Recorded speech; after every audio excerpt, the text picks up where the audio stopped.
Maayong adlaw mga boss, unsa may maayo ron? Kita diri natay ayohon. Ang atong tirada ron, general recondition, MB170 marine transmission. Pag-abot na ni diri, naa dayon tay nakita nga diferensya. Clearance sa main gear ug output shock naa nay distansya. Maunang amo gihabwa ang laman loob aron amo makita ug ma-analyze kung unsaon pagpabalik sa original nga sitting ani niya. Ato din gibaguhan og ceiling ring ug ceiling bush. Kay gusto nako good as brand new ang ako mahatag sa inyo mga boss. Wow naman!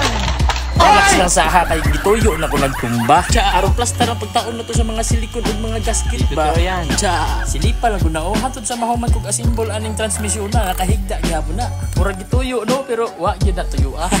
Lain pa ako basig interesado ka ani boss. Pwede ra kaayo ko nimo tawagan or i-chat sa Messenger. Applicable ni siya sa mga automotive engine sama ang mga 614, 615, 6BG, F1, bisan sa 4DR5, 4D32 pwede gihapon. Ato sang silipon mga boss kung goods na ba nga pagka-rekondisyon.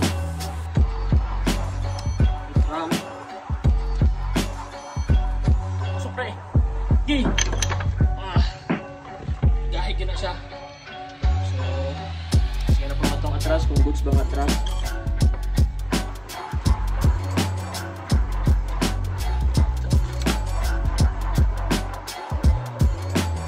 Supre.